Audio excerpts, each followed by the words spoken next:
Thank you so much for staying. Time now for the AM News. And on our first story, members of Parliament have been debating the controversial anti-gay bill.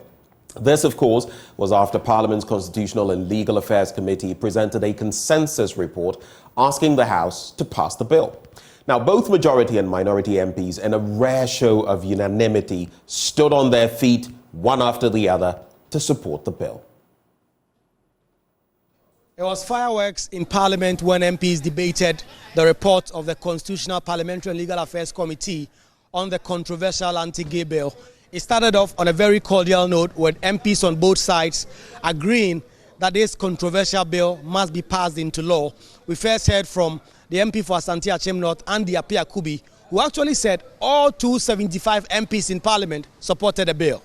The law, as we have it now, prescribes unnatural carnal knowledge without even adding anything. So there is nothing also before us requesting of us to pass a law to allow that so far. Mr. Speaker, I'm very happy that this House of 275 members all endorse this bill. And we are religiously going to support the bill to pass.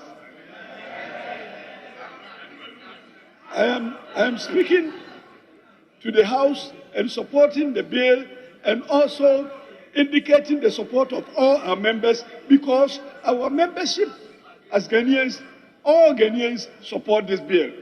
We then heard from the Speaker who threw a challenge to all MPs on the floor to stand up if they were against this anti-LGBTQ bill. Opportunity to those who are against to speak.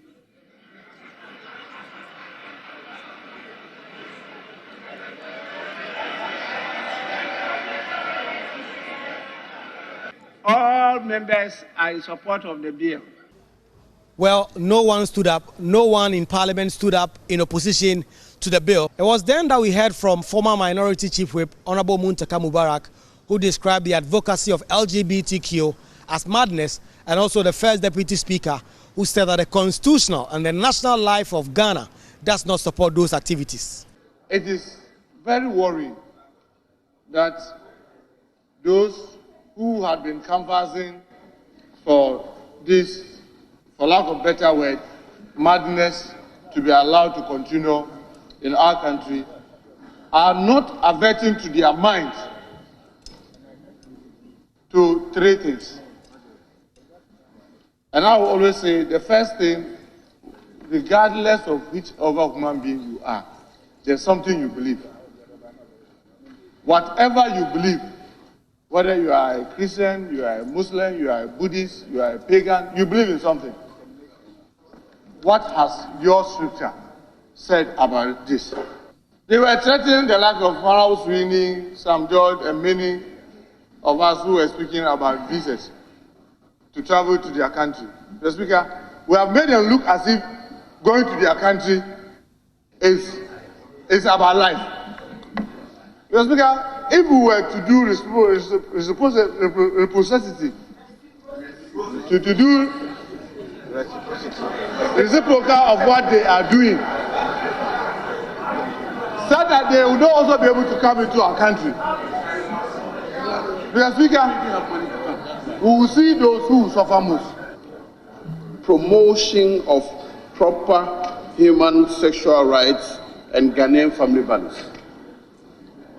My friend, the ranking member, has quoted our constitutional duty to promote and protect our social and cultural values, an injunction by our constitution.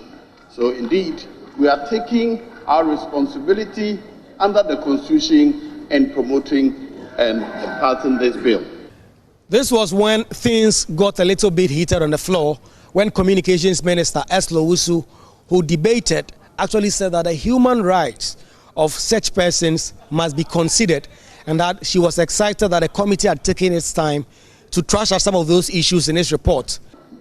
What we can do is to ensure that the human rights of every Ghanaian citizen are protected in line with our constitution, and that nobody is discriminated against because of their beliefs or sexual orientation. Yes, Honorable, let's hear you. It is incumbent on us as members of Parliament to craft a piece of legislation that is not in conflict with our Constitution or existing legislation.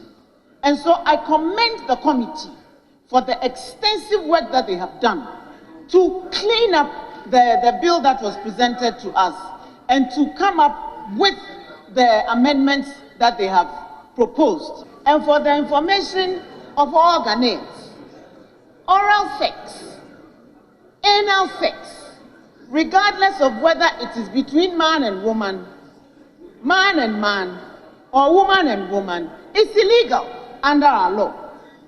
So if there is anybody who is practicing oral sex or anal sex today on a man or a woman, please note that what you're doing is against the existing law of this country because it is a natural carnal knowledge. But just when she concluded her debate and another MP was on the floor, the Speaker of Parliament said he had heard that the Honorable Murtala Mohammed, MP for Tamale Central, had uttered some words to the extent that Eslo Usu was either a promoter or a practitioner of anti-LGBTQ activities.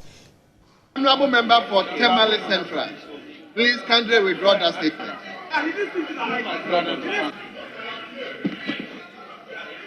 Honorable Member for Tamale Central, please. We are telling all of us together. Please withdraw that statement. No, I overheard you. Honorable Murtala, I overheard you. Please just withdraw the statement. Well, they impressed on Honorable Murtala Mohammed to apologize, and he wasn't ready to do so. And Honorable Eslo Usu was visually incensed and so angry. Mr. Speaker, I sat here and repeatedly heard Honorable Murtala referred to me as a practitioner of LGBT to the hearing of everyone in this house. I sat here and repeatedly heard him shout at the top of his voice and refer to me as a practitioner of LGBTQ. And every single last one of you is behaving as if you didn't hear it. And if in response to that I say he is mad, it is only a madman who will refer to his colleague in this house as a practitioner of LGBTQ when you haven't seen me having sexual intercourse with your wife or your daughter or your mother. Honorable Minister. When you haven't caught me having sexual intercourse with your wife or your daughter or your mother. Honorable you Minister. Sit there and refer to me in those terms. In those terms. Honorable Minister. And we call ourselves honorable members of this house. When you all hear it and pretend that suddenly you've lost your sense of hearing. Honorable Minister. Well, eventually the two MPs smoked the peace pipe. They all apologized for their part in the fracas in Parliament. On every single step.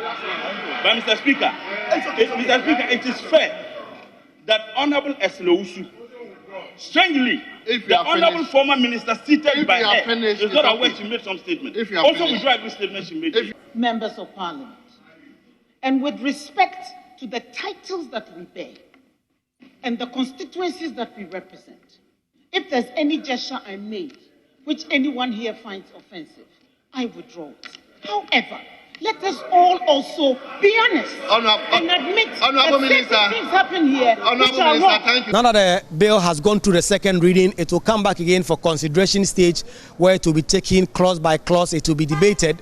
Eventually, if this consensus and this coalition on both sides of the House holds, then we may expect that this controversial anti-LGBTQ bill will now be passed into law. Reporting for Joy News, Kweku Asante, Parliament House, Accra. Well, from the floor of Parliament, let's go to the Eastern region now, where the Regional Minister, Seth Echampong, has ordered owners of property on the Pediase mountain to take immediate steps to stop rocks and sand from falling off onto the road. The minister stormed the area in the company of the Eastern Regional NADMO officials after a Joy News report on the state of the road Wednesday after half of the stretch was covered with stone and sand. Carlos Caloni has more. Half of the Pediase to Ayimen bound stretch of the road was covered and stones, narrowing the two-lane road into a single lane Wednesday morning. In 2016, the road was closed for 5 months by the Ghana Highways Authority for stabilization works on the mountain.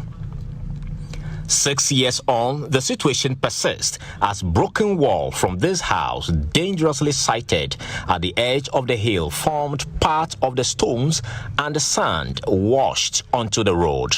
These motorists have grave concerns over the situation. I think something needs to be done because usually late in the evening, it's very risky and dangerous using this road.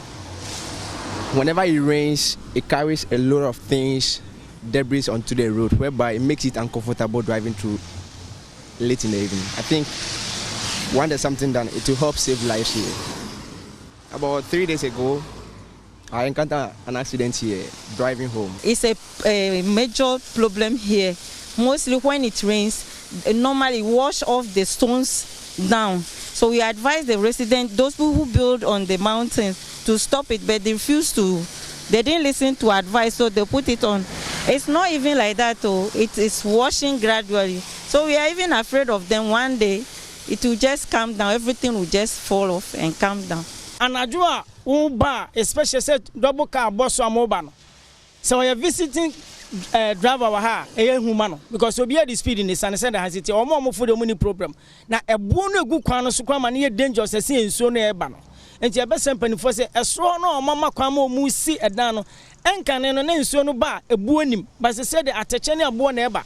Few hours after the Joy News report, workers from the Mobile Maintenance Unit 2 of the Ghana Highways Authority were seen busily clearing the debris on the road. The Eastern Regional Minister, who stormed the area Wednesday afternoon following Joy News report, ordered owners of properties on the hill to take remedial measures to stop the stones from falling onto the road. We have spoken to the owners of this property. This is a private property, and they need to, as a matter of urgency, raise a solid defense wall which will help protect the remaining properties here.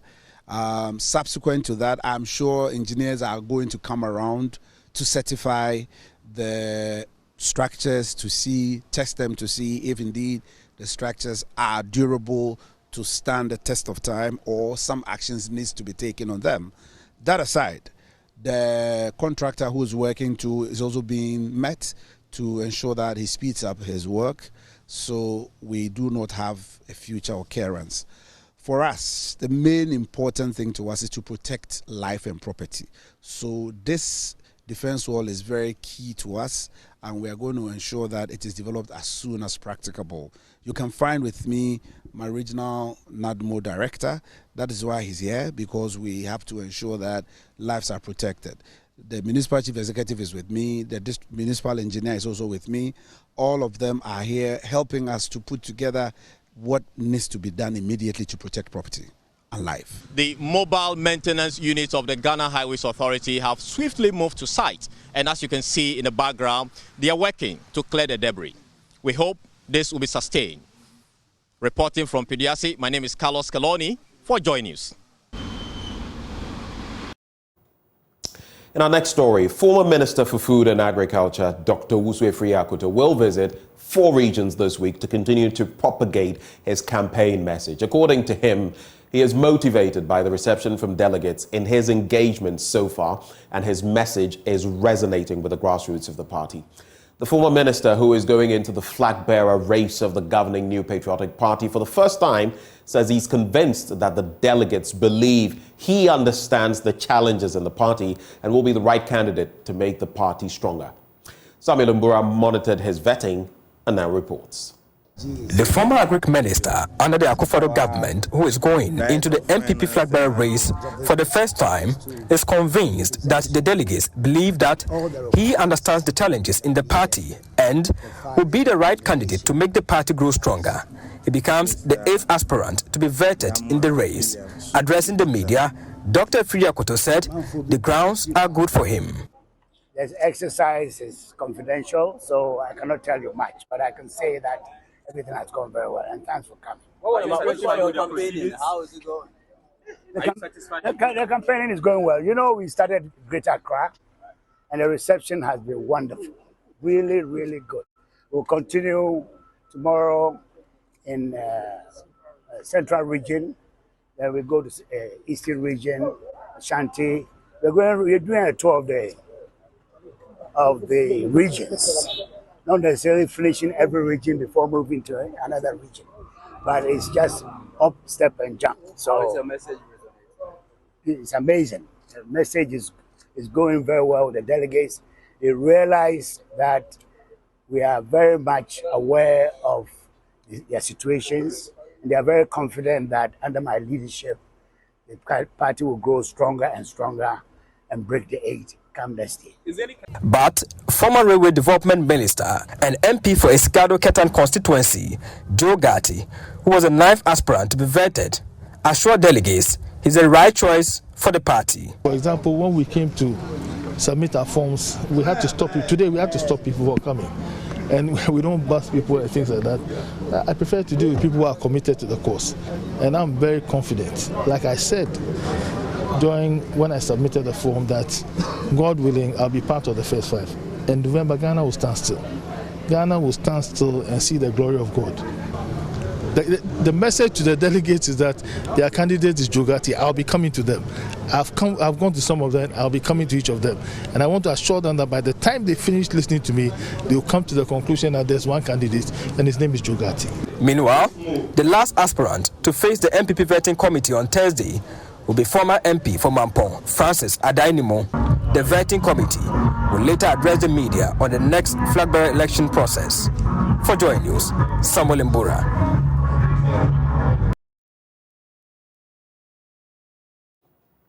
Well, generating gas from waste is the dream of many homes and industries, so liquefied petroleum gas use can be brought to the minimum. However, many get disappointed when they realize the gas generated from waste isn't enough to meet their demands.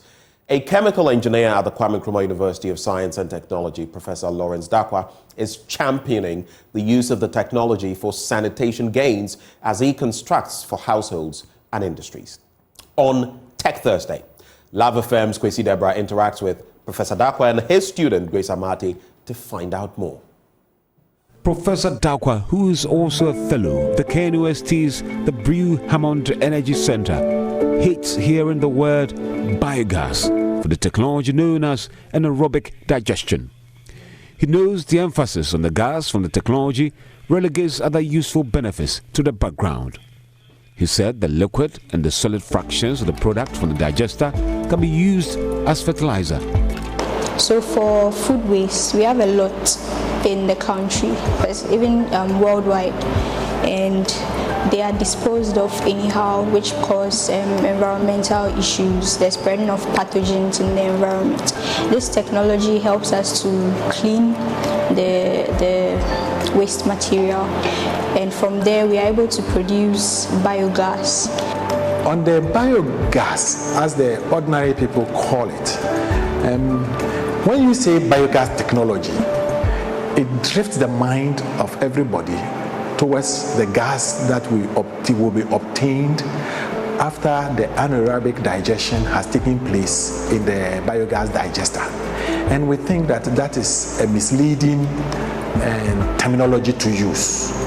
We would rather wish at the Energy Center and with my colleagues like Dr. Elias Akakpo, who have been working with, and other people that we have worked with also in that same area, we rather want us to focus more on the sanitation, direct sanitation benefits that technology holds.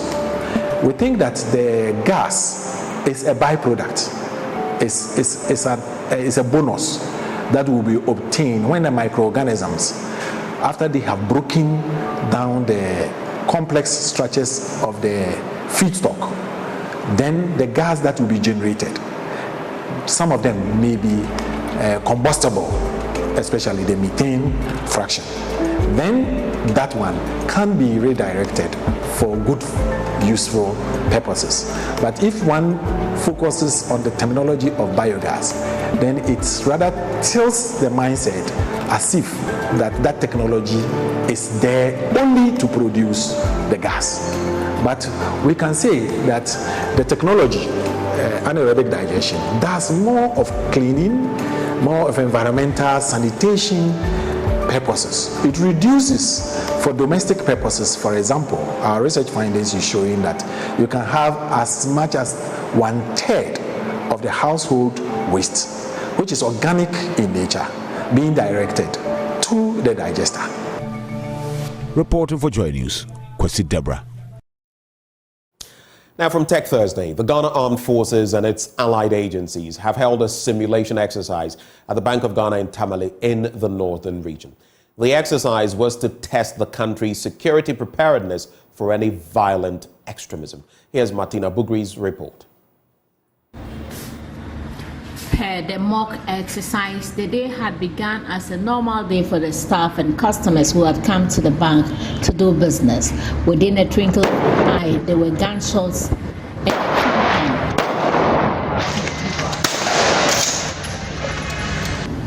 violent extremists had seized the Bank of Ghana's premises and taken hostage some people.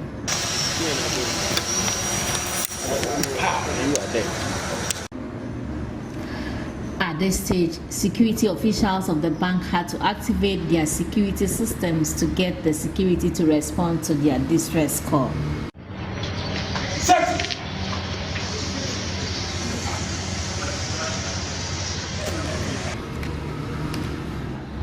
The over 170 security personnel drawn from the various security agencies and equipped to the teeth for the mock exercise worked their plan to capture the extremists and to rescue the team. Who is inside?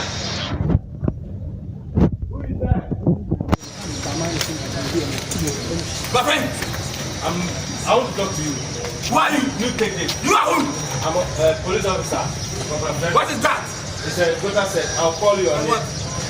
So that we'll talk. We have to establish communication. There is nothing to me. Leave here!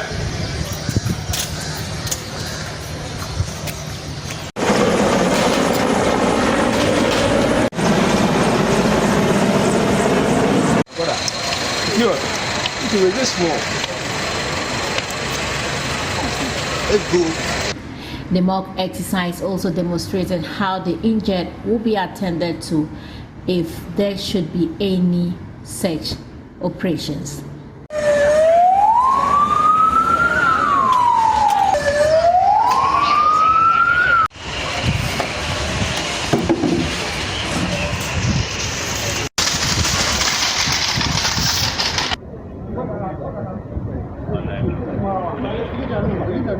The exercise lasted close to 2 hours. Chief Operations Officer of the Headquarters Northern Command, Colonel Frank Walanyo Agbebo, spoke to the media on the essence of the simulation exercise. The aim of this simulation is just to test our techniques, practices and procedures in case something like this happens. We all know what is happening in the Sahel region, where the terrorist groups are all over the place and they are descending southward. So you know those terrorists, they need a lot of money to execute their projects, to execute their mission. And we assume that in the northern sector here, Bank of Ghana is a very good asset for them if they get it. So because of that, we planned a simulation exercise between Bank of Ghana staff and the security services to see our responses when something like that happens. The aim basically is to see our responses, both the military, the police, and then the local staff. And I think this has gone on very well. We have seen our responses, we have seen where we have shot off. We are going back to a drawing table, and then at the end of the day, we'll see how best we can perfect our exercises. And in reality, we'll see how best we can. On that note, it's a wrap for the news. But stay with us. The news review is up next.